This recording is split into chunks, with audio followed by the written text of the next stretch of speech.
Hello, everyone. I'm so pleased to be with my friend Arnie Lade, and I've known Arnie for many years. His wife Diane trained with me in a Feldenkrais training course that graduated in 1996, and Arnie joined a training course that was held between Seattle and Sun Valley that graduated in 2001. Our last training segment was held during the time that the towers came down on September the 11th. We were in Sun Valley when the towers came down. And then after that, I gave two training programs in Victoria where Arnie lives and spent many hours with Arnie and his wife Diane. He's an acupuncturist with deep roots in acupuncture. He's studied plant medicines.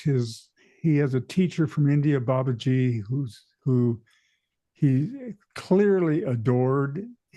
And after the training with me, he became involved in studying Zen with his teacher, Maitan Sensei, I think. Reverend May 10, May 10. Maitan. Yeah, Yeah, Diane and I both studied with her until she passed away. right. And Arnie has written an extraordinarily simple and beautiful book called Zen and the Mystic Impulse. And I am touched by the book, but part of the reason that I'm touched by the book is he gives a beautiful definition of awareness. He gives a beautiful definition of what the mystic impulse is in his book. And because I work in the field, I teach in the field, I live in the field of the Feldenkrais method, I have a sense that Feldenkrais's greatest wish was to also to be recognized as helping people with their own mystic impulse. And so Arnie and I are going to have a conversation about the mystic impulse, about awareness, and just hang out in the deep, abiding respect and love that we have for each other. So, hi, Arnie. Thank you. A Thank you so wonderful much. introduction. I'm humbled. Hanging out with you. I've always respected this deep sense of humility that you carry with yourself. So Well, that comes from making many mistakes. that that both of us could share that. I mean, my goodness, Yeah, some of the things that both of us probably have to atone for in our lives and yeah, come to terms with in our within ourselves in such a way that we're not violent or harmful to ourselves and actually use these opportunities for creating growth for ourselves. yeah, and recognizing that we are human and the journey is of mysticism is towards being a whole person. Leads to, I think, we recognize our mistakes, but we recognize the immense gratitude of just being alive in the present moment and all the riches that can come in the present moment. So And what is the human, Arnie? the human, Yeah, I mean, we have humans and they live their life in a relatively conditioned way, and then we have humans who seek to reach their highest state of humanity. They're express themselves as human. yeah, I think it is, when we step past ourselves, our limited self-identification, and what I call in the book, what Williges called the ego tunnel, when we step beyond ourselves and recognize our humanity in a deeper, more profound way, which is the journey of awareness. So, awareness, I think, goes very, very, very deep. And Feldenkrais offers a way into awareness through a somatic experience, but it's much richer than that. And then mysticism and Zen, in my opinion, is like another step beyond that. It's like awareness with behind the thinking, behind the feeling, behind sensation. It's the pure awareness that mysticism goes to. And I think Feldenkrais knew about that. Certainly, it seems like he experienced that greater field. And the Do richness you of think Feldenkrais, it can take us there. if we're willing to go there, but it's not necessarily, as you know, implicit Right, in the training. right. Yeah. So before we go further, you mentioned Willigus. So why don't you tell people who Willigus was? Give us a little bit of your history with your teachers. Tell us a little bit about what was the mystic impulse in you, and I one of the ways you describe the mystic impulse in the book is the longing to be whole and as a part of a larger universe. I think that was the one of Yeah. the descriptions. I'm paraphrasing you. Yeah, uh, the impulse is that what drives us to want to understand why we are here. And maybe that impulse was derived from some great suffering that you had or some, you know, um, angst that you may have experienced. Maybe it came, I think, for different people, like, for example, with my teacher, Mayten, it came all of a sudden very profoundly when she lost her son in a bicycle accident when he was 17 years old. So something like that can happen for some people. Other people, it may be the question of like, why am I here? Or why am I so depressed? Or why am I suffering so much? So something in us starts motivating us. Or maybe it's a natural curiosity that we have too. A lot of people come to it through like a pure artistic curiosity, whether it's in the artistic fields or in science or in sports even. So you can come to it in many different directions. For me personally, I think it probably came through a lot of suffering and also a curiosity that I had, especially from some, how would you say, foundational experiences when I was young. And one of them for sure was having a what I would call out of body or uh, non-body experiences, You were non-local for a moment. non-local for, and it scared me. Do you think? Like, what happens when you drop your body for a second? Uh, that it wasn't necessarily a pleasant experience, but it sure awakened me to what is it? Who am I? You know, Yes. if I'm not just this body, not just this mind, who am I? Yes. Yeah, it was one of those experiences, and that kind of motivated me in that direction. And that's how I got involved with Zen, for example, when I was very young. I was about 18 years old, and I studied with Sasaki Roshi in Vancouver. And because I was searching already, like trying to figure out what did I experience, and how can I cultivate this? How can I channel this? And who am I? So we're And of talking course, Suzaki. So we're talking Suzaki Roshi from Mount Baldy in San Diego. that's right. That's right. Yeah. And that Ooh, was, he you studied with a serious guy. oh, yeah, he was very serious. Mind you, I didn't understand what the hell he was talking about most of the time. And his English was very, very poor. And he was very abrupt in his, like threw you out of the Dokusan, like, interviews with him. You ring the bell. He'd just look at me and ring the bell and tell me to leave. Like, Back and sit. yeah, I didn't know what was going on. Like, so, so I didn't really quite get it. And you were involved with koan study with him, Yeah, but I didn't right? stay around that long, I must admit. A number of years, and I explored other traditions. I always been an explorer, the Tibetan Kala Rinpoche and Hindu path for a while. In 1982, met Harakan Baba in India, and that was a whole journey What of, took you to India? How did you get there? oh my God, I got a half-hour video. You can look up my name in video that somebody made about that. But the short of it was that I had studied in China in 1982, and I wanted to make a trip to India, go to the Himalayas, do some trekking, and I travel around China and India. And I had this contact of a number of years before in India of this lady, and I knew that she was a devotee of this person, but I didn't really know too much about her. But I did go, and she lived in a remote little part of India in Nainital area, which is kind of the mountainous area right beside Nepal. And I went to her house, uh, um, and I hadn't communicated for about 2 months with her because the letters between China and India were very poor, and I was traveling in between that time. But we did communicate, and I told her I was going to be there. I got to her place, and she had died a month before of Wow. heat stroke. I didn't realize her age or anything. She was in her 80s. She was a friend of a friend from Canada.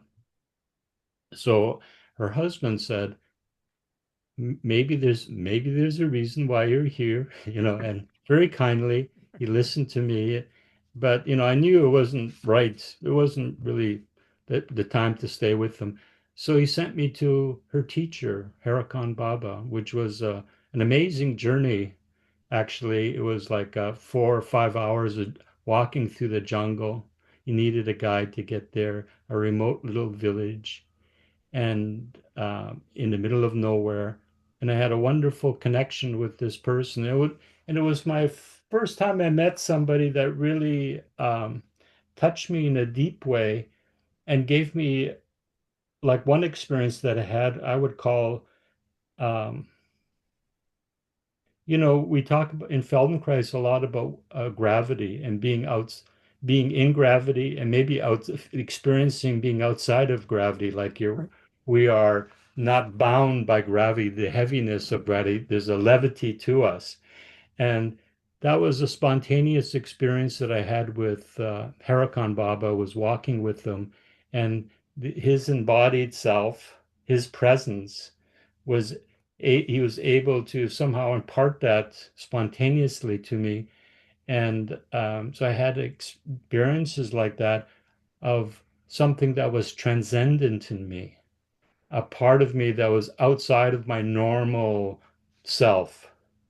That, but that was more like grace. I didn't get there because I was sitting in a cave meditating for 20 years or, doing a sesshin and like sweating bullets getting there. That was pure grace. Like I had, and no, it seemed like nothing of me was involved with that. It was just more of a transmission. So you were in China studying acupuncture at the time and Yeah, in doing research? 82, I just had finished studying through the World Health Uh, Organization. Acupuncture was one of their first programs in China to Westerners. Yeah. so so I know that he didn't live long. So Yeah, Diane and I met Diane shortly after that, and we were supposed to go back to India, but uh, he passed away in 84 very suddenly. right, So I only had that one opportunity to be with him in person, but it profoundly influenced the rest of my life. right. And it uh, had deeper stirrings that led me to Maytan eventually and Willigus and other teachers. Yeah. So So I've always been on this journey in a way and not really tied down to one tradition, as you can see. right, of course. And I know that you spent time in the Amazon and you, Yeah. I mean you've lived the life of an adventurer, and I know that you've also spent a lot of time, on retreat.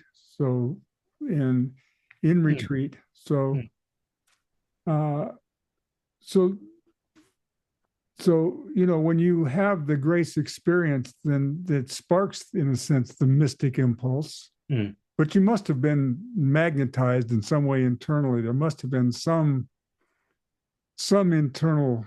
Can you trace it back in yourself? I mean, I can trace back in myself early longings that just mm, knowing that what I was experiencing wasn't. I mean, I was an altar boy.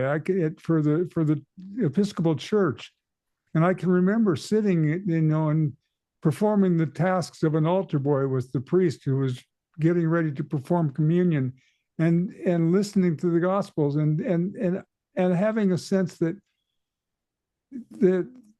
that there's something more that I'm not getting in this particular transmission, And I remember early on these moments of you know, well, it's a good question. Who am I and how am I associated in this world? Yes, I think same way I was drawn to, like I grew up Roman Catholic, went to Roman Catholic school and had nuns and priests as teachers.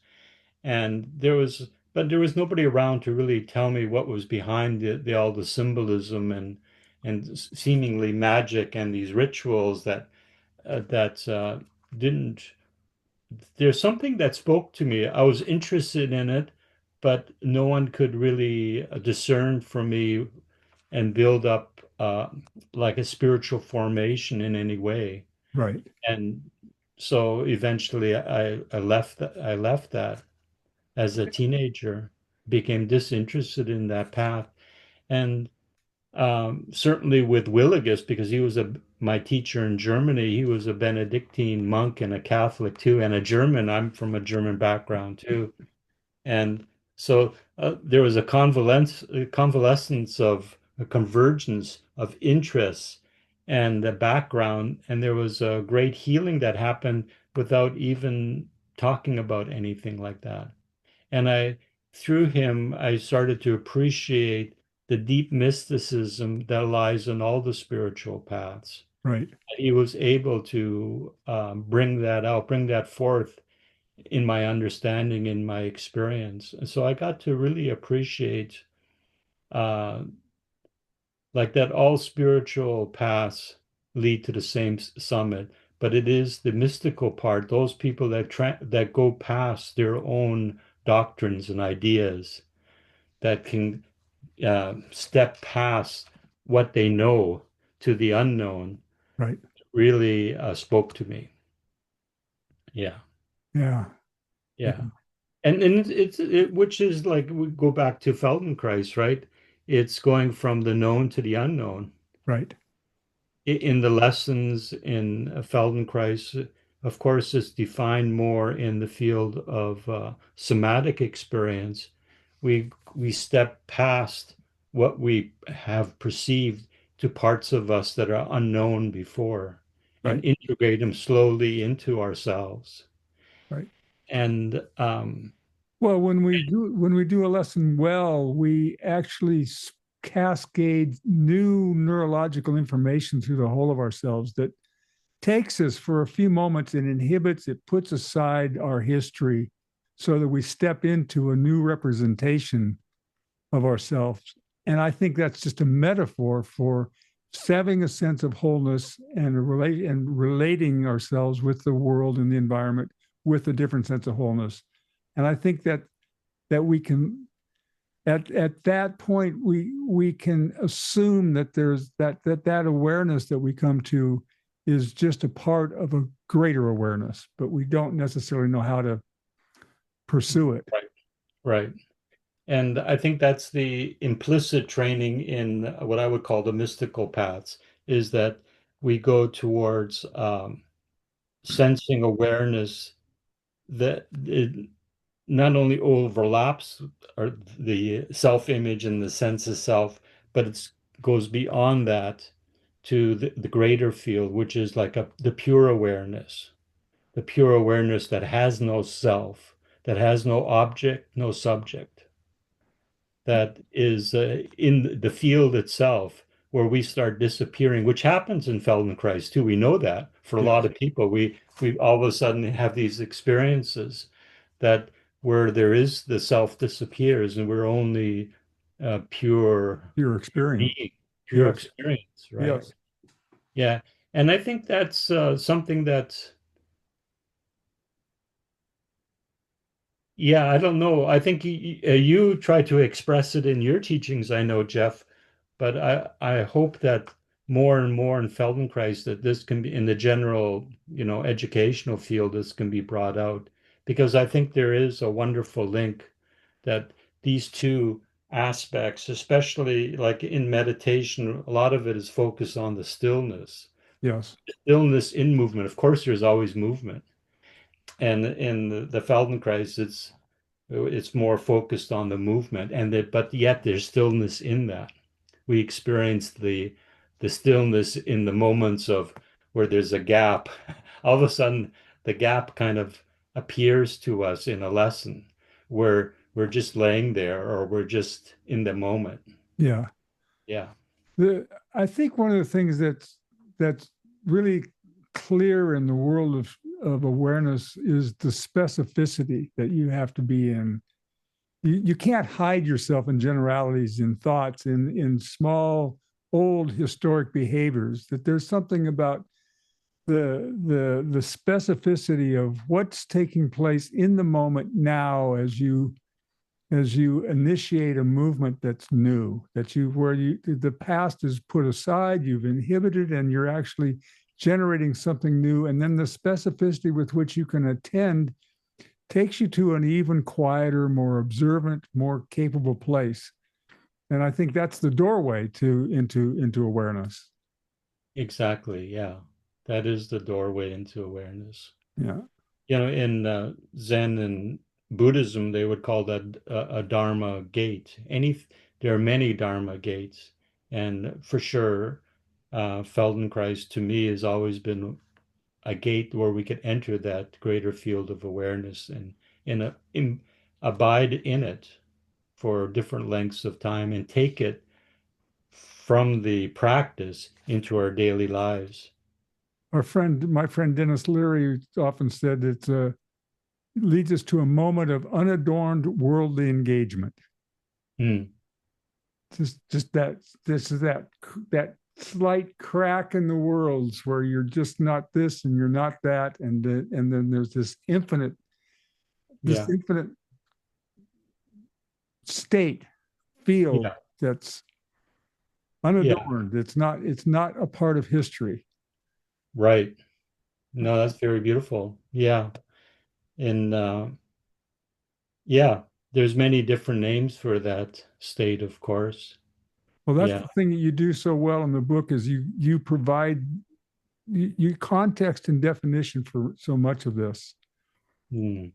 What I'm really impressed with is the quotes that Oh, yeah. you must have. I mean, there's just first of all your quotes from on the guest house from Rumi are Right. different than, but it's you the way that you interweave the quotes from the different traditions and the different practices.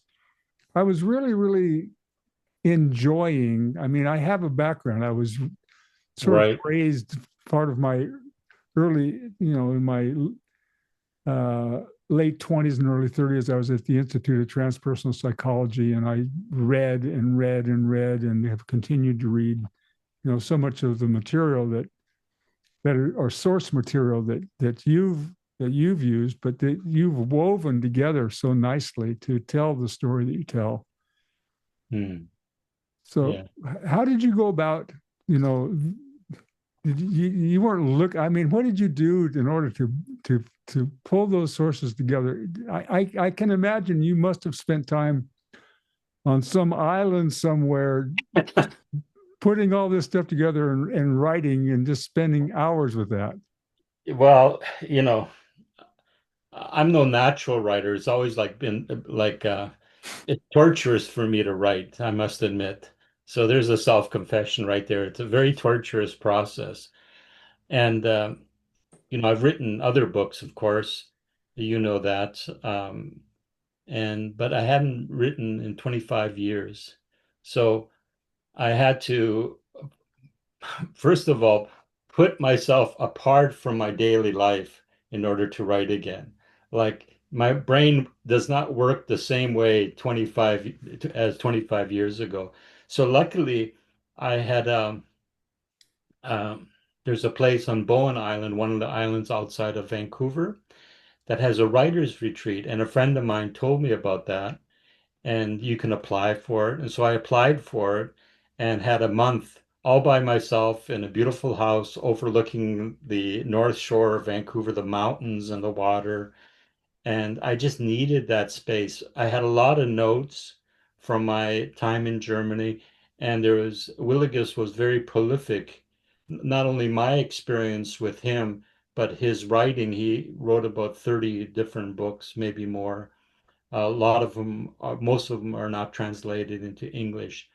So it was a process of first, what do I want to say? Because I had to figure out first, what did Willigus impart to me that was important? What was the most important things that I wanted to honor in his teaching? So for me, this book was a dedication to him, number one. Yeah. But I wanted to tell his story in my own voice too. So I knew that I had to mix not only his teaching, but my own voice, my own experience in it. So it really is a tapestry of different threads, and these other threads, these other teachings that kind of mirror what he was saying, and some of the poems that he used in his own teaching. I just, I don't know. I just started to come up what was the 10 most important things that he said to me that I heard, that I got, and how do I express that? How can I express that in an authentic way that's still me? Right. And hopefully I did that, that I expressed what I got from him. And for me, it was a beautiful process because I got to review all of that Yeah. and deepen all of that. And luckily, I had two more occasions to go to that retreat house. They granted me like 3 weeks at a time. I can't remember the other lengths. I think it was 2 weeks here, and then I would go home, start editing and weaving in some other material. So it's a process. Writing's a process. And then at the end, I thought I had everything written here, but I didn't. This is the first book that I wrote with a lot of quotations from Willigus. So then I had to get permission from his publishers, and then I found one publisher that um, didn't did not want to give me permission without a lot of money. Wow. And so luckily he had a number of publishers, and his foundation gave me total permission to use anything that he wrote, but also that I had to, he was obliged through his own contracts. Of course, the publisher wants a piece of the pie. So at the end of it, I had to paraphrase quite a bit that I had originally his direct quotes.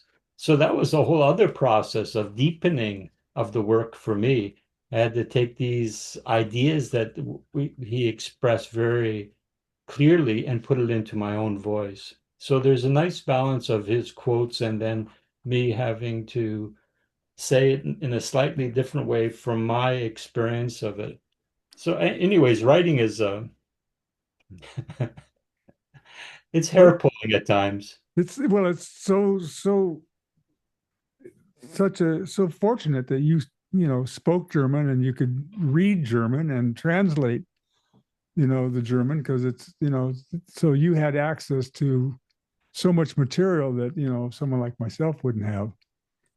I had personal experience with Kennett Roshi from Shasta Abbey, Right. and I have to say to you that I found her quotes that you have in her book to demonstrate the clearest, most simple. I mean, the quotes are so simple that you did this job of, first of all, selecting these quotes, but they're so direct.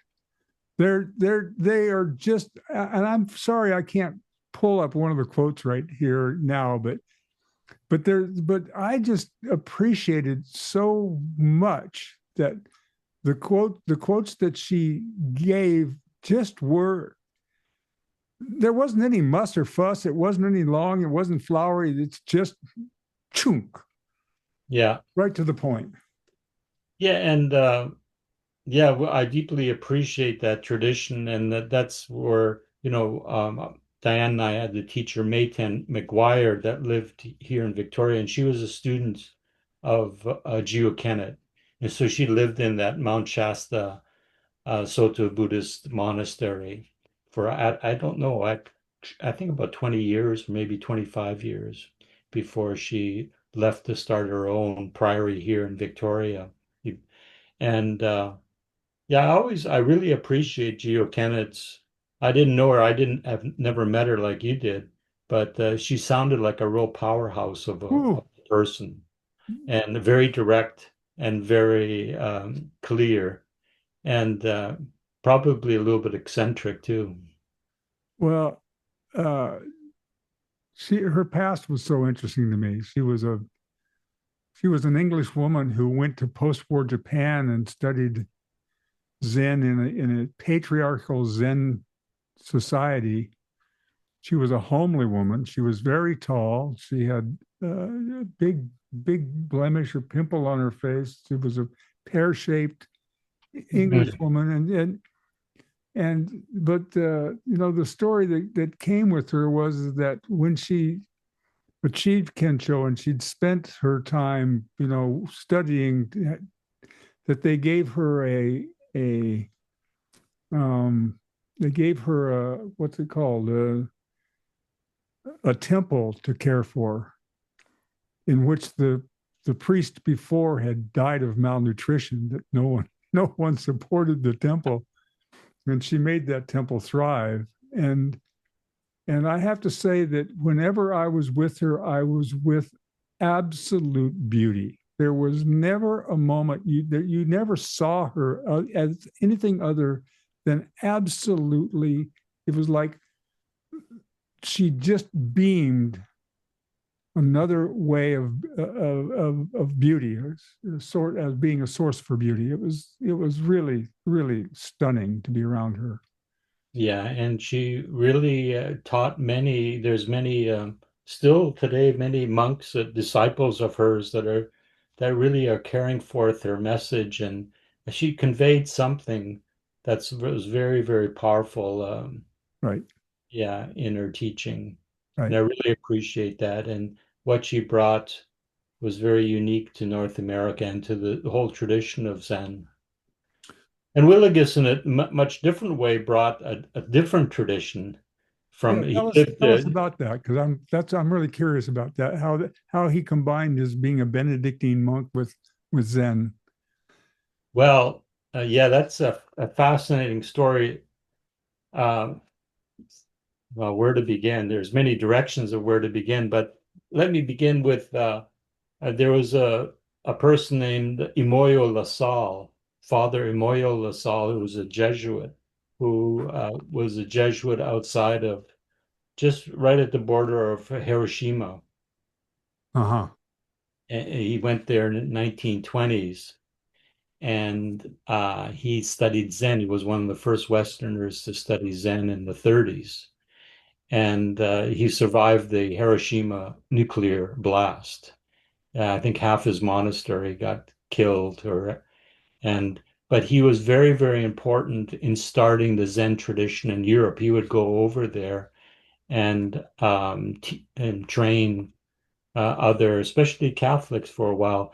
And he was one of the first Westerners to write about Zen, and he was given permission by the Pope to uh, to teach Zen. The Jesuits didn't want him to teach, Zen practice, and so anyway, Zen practice is not a conflict not at with all. Christian traditions. Not at well, not to you and me, but to maybe to some people. Yeah.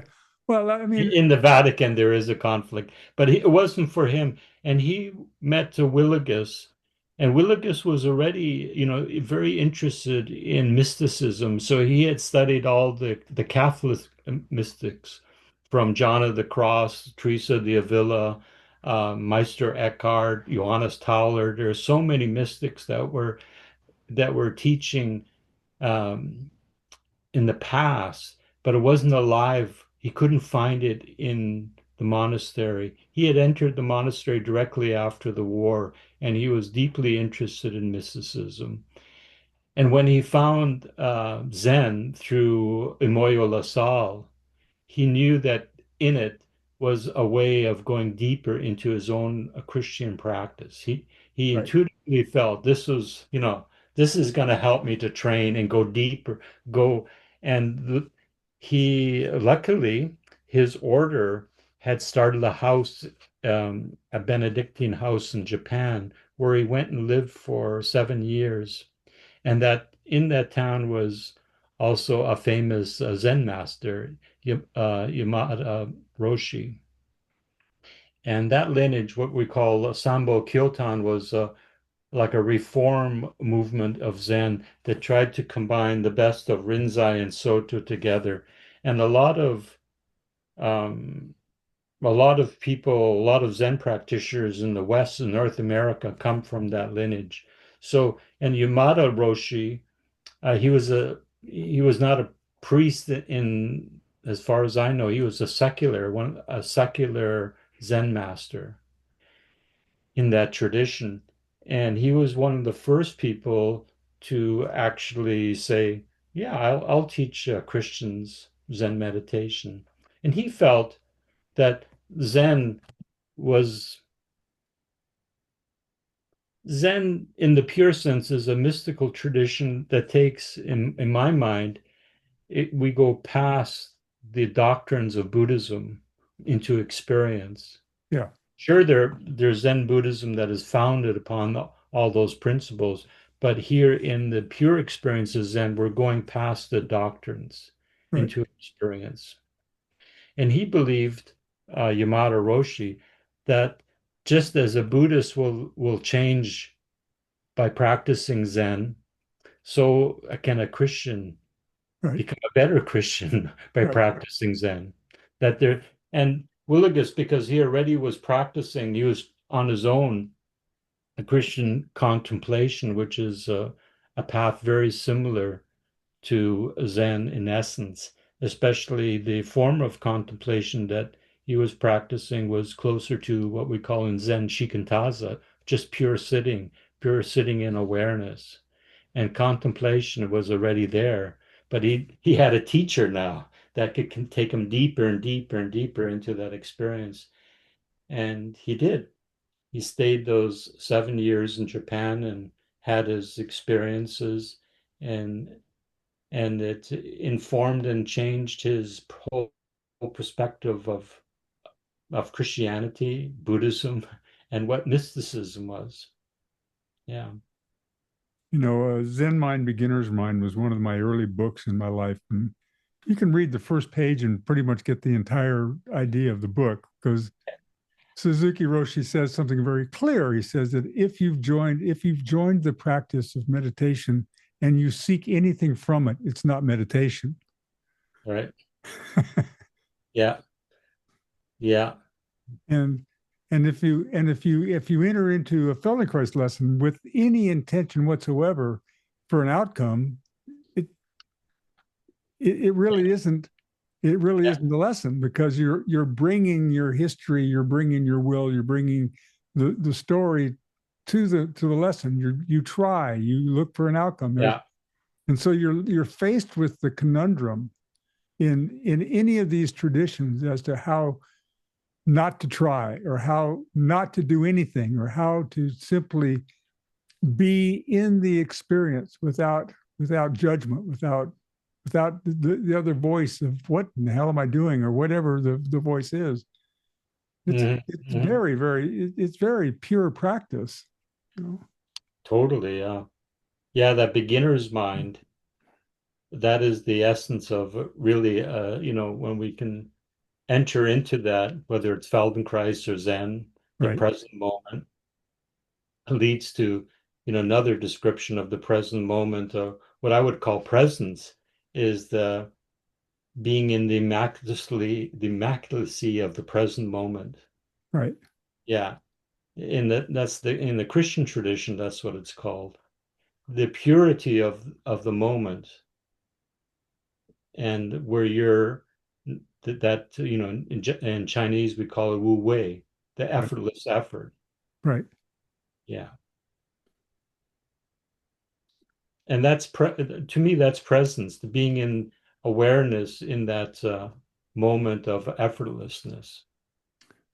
for me, that you and me, this is, there's no question that this is valuable.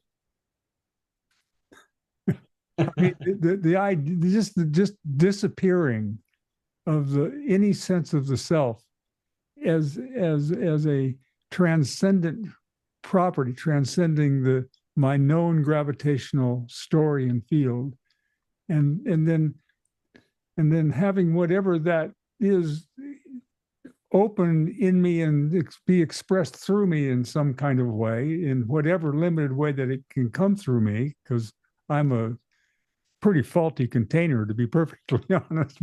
But here I am because the experience is so completely intact within me. And yet, I mean,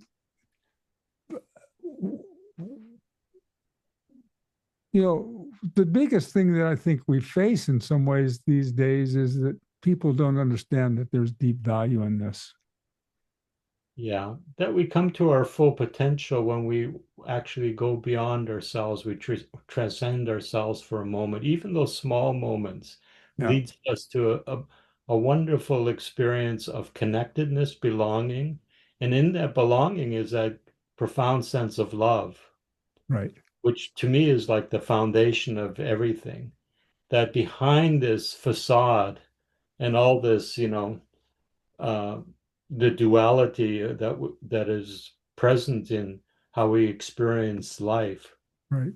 Yeah, once we step past that duality, just even a little bit, no matter how we get there, there is a wonderful place of being, and uh, I love the phrase "the ground of being." Yeah, That's beautiful. very grounding. Yes. Like how can you how can we go better than that? Just calling it the ground of being. Once we touch the ground of being, that's it. There's a whole other world that opens to us, and we become our best version of ourselves. That Yeah. potential to become the best version of ourselves start to happen. Well, that's when we become a human, I think. I think it Yeah, sort of, yeah. uh, Yeah, Williges called it a Ganzmensch, which is a beautiful German expression. It's also a Yiddish expression, as far as I know, that means a whole, loving, open person, a complete person that um, is doesn't mean that we don't have mistakes. We don't have a past, right. What's that expression? Every saint has a past, every sinner has a future. We yeah, we're in that place. The human being is right in between. That's where we're living. Yes, where we're living. And that's the beauty of it is that, yeah, that we can open up to our full potential. Yeah. Yeah. Maybe I should read a poem. Yes. I love to read a poem. Oh, that would be May- wonderful. And maybe there's so many in here. I'm going to read the Rumi one Oh, first. one wonderful. The gatehouse one. No, The other one. yes. Great. Okay. This from page 45. I no longer recognize myself. I am neither Christian nor Jew, nor Zoroastrian nor Muslim. I belong neither to the east nor west, nor to the land nor sea. I am not of nature, nor of the heavens above, neither of this world or the next. My place is the placeless. My trace is the traceless. I belong to the beloved, and have cast duality aside. One I seek, one I know, one I see, one I call. So deeply intoxicated from love's cup, I dance in ecstasy. Yeah. So there's so many, and I'm going to read another poem, if you don't mind. Yeah. That, and I think this is what also on a different level just makes me think of like transcendence we have in Zen koans, right? Conundrums that we cannot resolve, that will never resolve by our rational mind. And these are the problems that, maybe our afflictions, the things that that we can't figure out, whether they're emotional, psychological, personal, whatever level that they may be. What led me to act like that for so many years Right, that you just simply cannot find an internal answer to. There's nothing, and yet there, solving it eventually begins to something begins to dissolve, and it's not a driving force after a while. right. And mysticism, Zen, the contemplative traditions teach us, tell us how we can go on the journey to resolving the unresolvable. Right. And this is from the mystic who I loved. I fell in love with in Germany, Johannes Thaler, who was a disciple of Meister Eckhart. And he was a pretty straightforward Dominican friar who had a wonderful and very earthy way of teaching. So here's his very earthy way of describing it. And you have to remember this is from a guy from the 15th century. Yeah. The horse shat in the stable, and although the manure is rank, that same horse hauls its crop with great dignity onto the fields, where the beautiful wheat and the noble sweet wine grows, which would never have grown so were it not for the horse's manure. Likewise, carry your crop to the field of God's loving fullness with perseverance and diligence, for these are your difficulties that you cannot resolve, nor let go of or overcome, and lay down your crop upon the holy ground, out of which will surely grow in humble serenity a wonderful fruit. That is the path of meditation, contemplation, mindfulness. Right. Yeah. Where we, in the great psychological world of today, where we're constantly trying to figure out, everything. I think this is the great gift of practice, the Zen and contemplative practices today, is that it shows us that there is another path of transcendence where we can transcend, step beyond ourselves a little bit, where those conundrums, those inner issues that we cannot resolve can find their place and dissolve.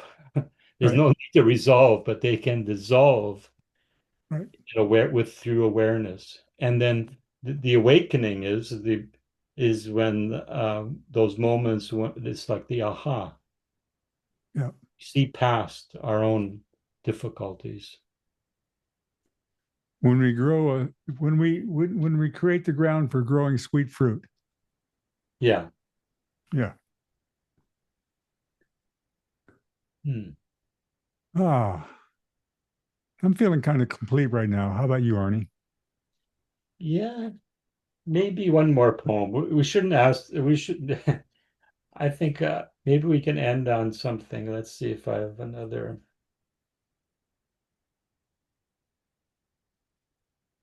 Mhm.